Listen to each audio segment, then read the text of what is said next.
Welcome to Authentic with Brazil 201. I'm your host, Brazil 201. And on today's episode, we're going to talk about the latest abundant Substack publication to come out of former New York Times employees and Atlantic employees called The Argument. The Argument was founded by a woman named Jerusalem Desmas. Yes, like the city in the Middle East full of conflict. Now, I want to read the argument's mission, quote unquote. Now, here's the thing. Can I just say I think there's too many fucking substacks, and I don't think all these center left abundance type people understand the thing because I just want to go before I go to the two publications they have released in their 3 days of existing for something that claims to be abundance or center left Democrat thing. Boy, they are just having a lot of opinions that are wrong that are meant to, I guess, generate arguments, quote unquote. But anyway, the argument was apparently born out of a long belief that direct engagement between people who could disagree be a generative and entertaining project. Too much analysis and criticism is writers talking past each other, and a preference for subtweeting, illusion, and you know what I mean, not here. That a liberal media is playing on easy mode. When the New York Post runs a piece about murderous band of migrants running through Midtown, first of all, we already love the performative woke language, just say illegal aliens or illegals or whatever. That activates the part of your brain that hates and fears others.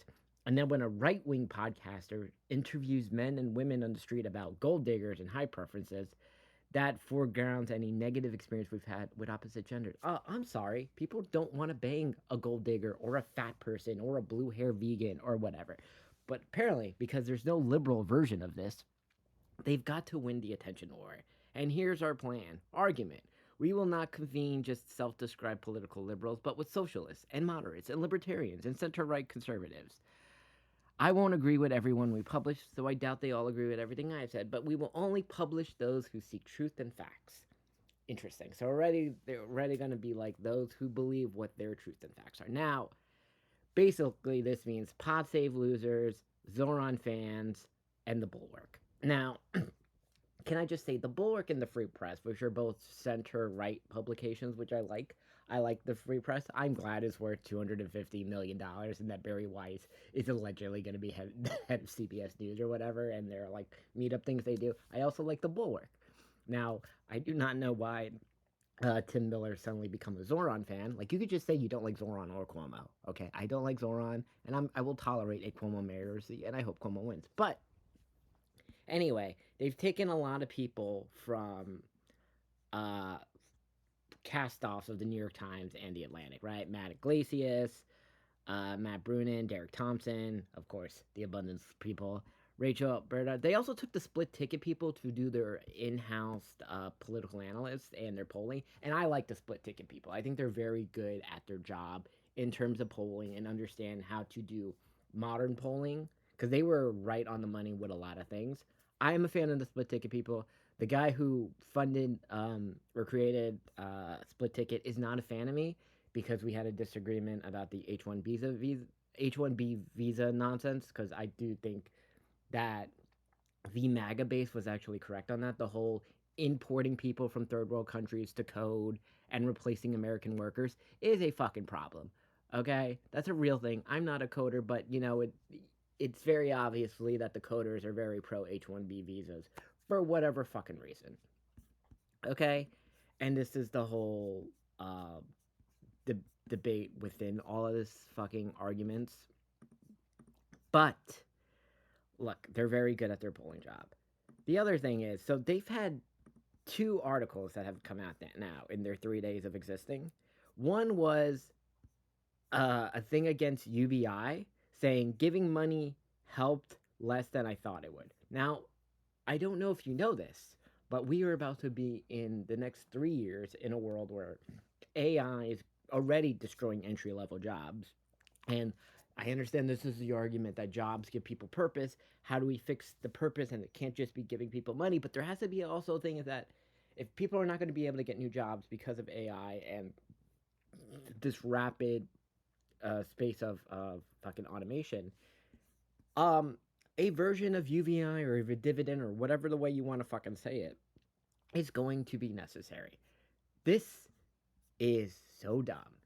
Okay, this seems to be like they basically are deciding to do their own version of Jubilee. It's just to cause outrage with their fucking argument. So this is their first article, right?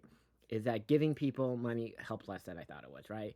That giving people money does not help them. I don't know if you know this, but the two checks Trump gave and the one check Biden gave are the most popular fucking policies to happen in America in the last 15 years, with the exception of expanding Medicaid to everybody without children below a certain income level.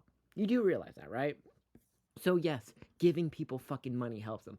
And real, like, straight up cash. Not this, like, the way food stamps work, where food stamps doesn't work on hot food and shit like that, or all this other shit. Okay? Yes, giving people fucking money helps them. But their whole thing is like, no, we have to study cash transfer programs, that it's not helpful. The data says it's not helpful, and we need to not do this. We should, if we're going to give cash, it's because inflation doesn't help on the problem. I'm just like, I don't know what the fuck this nonsense is, but wow, because I don't know if you know this, but I'm pretty sure in 28 the candidates who are running on a version of universal basic income, and I'm not saying every month people get money, because I think that is financially unsustainable. Even if we tax AI companies and this like this to fund it, I don't think that's possible. I do think maybe once a year type dividend would work with people below a certain income. They also have to be American citizens. I think this is the other fucking nonsense article that the argument people had. They had, we need more immigration, right? I don't know if you know this, but okay, that the 2024 election was won on mass deportation now. That mass deportation was polling until Trump was sending people to fucking El Salvador at 60%. Okay, I don't know if you know this, but in 2023, when illegal aliens were just dumped in buses across New York, the center left Atlantic type white people and working class minorities were like, we don't want these fucking people here because they are causing crime. They're making there there's what's it called, trafficking happening. I mean, we all saw the situation with the migrant gangs that are all over fucking Times Square on the mopeds and all this bullshit now. But this is just nonsense. So the arguments article on that we need more immigration to, by the way, and it's not about quote unquote good jobs, because here's the other thing. We know AI is taking all the jobs. If you want, this is the whole fucking argument with the illegal immigration argument, is that we should have more illegals who want to do the jobs white people don't want to do, because white people don't want to work on farms and all this other thing. I don't know if you know this, but if you paid white people or anyone who wants to do these fucking jobs on farms, well, they would do the jobs, okay? Because right now the illegals are getting paid $3 or fucking $2 to do these fucking farm jobs, and then they're like getting raided up by ICE and just getting sent back to Mexico or El Salvador, wherever the fuck they came from. Okay, no, okay, there's no importing people so they can work at a fucking lower wage than actual Americans. I don't know if you know this, but according, since we've had almost zero border crossing since March, because Trump actually like secured the border. And once again, I am not a Trump person. I am just a person who wanted fucking mass deportations, and I will not apologize to that. I'm also still mad that all the fucking people who were in the Roosevelt Hotel have not been deported yet, because Trump does not know how to do anything. Okay? Right message, wrong person who knows how to implement policies. This is also like the DC occupation thing. Like, I don't live in Washington, D.C., but I know all the crime in Washington, D.C. happens in Anacostia. And yes, the crime is now. Yeah, and it's done by fucking teenagers who don't go to school anymore. And this is another thing because DC doesn't want to prosecute children as adults and a bunch of other bullshit. Okay? If Trump was serious about this, let's stop crime in DC thing. And I'm tired of the statistics say crime is lower and blah, blah, blah, blah, blah. I hate the pod save loser logic on this, because it's funny how quickly the pod save losers pivot from everything. Because right after the election, the pod save losers were like, we have to stop saying we shouldn't platform these people. We can't go on the show because our woke fucking employees and fan base won't like if we go on Schultz or Rogan or Theo Vaughn or whatever, blah, blah, blah. And it's And then they kind of did the pretend pivot where they started to appear on the other shows. And then you kind of like, no, we don't want to do that because they say retard and words that offend us and blah, blah, blah, blah, blah. So, like, now they're trying to be like the self righteousness thing and ride the Zoran wave, even though I don't like Zoran, but his whole message was about affordability. His policies were completely wrong, but his message was correct. And Andrew Cuomo's whole nonsense is like, I want to defend Israel. No one gives a shit about Israel. Okay, we have to stop the bullshit on this. Don't fund Israel. Don't fund Palestine. Okay, that is the more popular policy. Go full isolationist. Okay, and if countries begin to act rabid, use the force of America to calm them the fuck down. Okay, my God, I can't believe fucking Prince and Billions his policy is basically the policy America needs. But once again, TV shows constantly predict the future, and this is the things that happen. But I just can't believe that the argument, which is, I guess, just meant to be Jubilee, is a bunch of weird. There's a tweet I saw that said a good example of it. That the argument's position wants to prevent position liberals as the inheritors of America's founding of the civil rights movement, suffrage, Social Security. And it was just interesting to see the first piece taking the anti-idealistic framing that giving money doesn't work. Giving money does work. That's why expanding the child tax credit is so popular. Why a version of the universal dividend once a month or something would also be popular and things like that.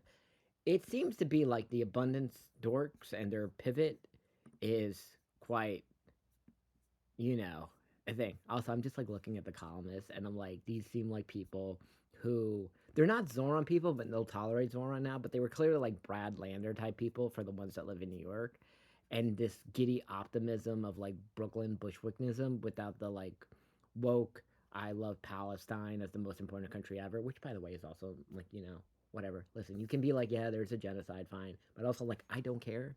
Like two things can be true. I also don't give a shit about my neighbors. I hate my neighbors. Like I don't give a shit what happens to them. Okay, no funding for any foreign country. Okay, that's a popular policy. Okay, if you can somehow make it that I'm pretty sure there's starving kids in Trump states, or do they not matter because they're Trump states? You see how this works, right? I'm just saying, right? Do starving white kids in like white trash towns not matter? Right? Are they less important than starving kids in third world countries? Because I'm sorry, but there's always going to be starving kids in third world countries, and that's just how it's going to be. And look, if the Arab world cared so much about Palestine, they can take care of Palestine, okay? And that's the fact. Israel doesn't need to buy weapons from America. America doesn't need to be the world's Costco, okay? America needs to be America's Costco. But boy, I've gone on a whole fucking rant about all of this. All I'm saying is, if the argument people didn't have the split ticket people, I would just be like, ignore this nonsense. But the split ticket people are very good at polling and all this. Much better than the dorky white guy who I hate, who started his own polling firm, which is basically like, as I fucking hate, he's like, I hate Andrew Cuomo, so I'm just going to do these polls that show Zoran at 60%, which, by the way, I'm also finding bullshit. But whatever. Nonsense. I just can't believe their first two articles are uh, giving people money is bad and we need more immigrants. When both an entire election was we want more money and kick everybody out. It is truly amazing the fucking nonsense. And I feel like these are the type of people like Obama's like, these people are right. Or the pod save dorks are going to be like, these people are right. Which also brings back the other situation is the pod save dorks have that fucking loser leftist crooked Kong shit happening in November, like right after the election. And obviously, there's going to be nothing but blue hair, overweight vegans at this thing because that is like the fan base of the Pod Save America people or shaved head, and all the other like woke nonsense with the pronoun check ins and all the other bullshit. Because remember, as all these places have in common, except for the free press, beauty comes from the inside, which obviously is the original fake news. Anyway, that's my rant on this.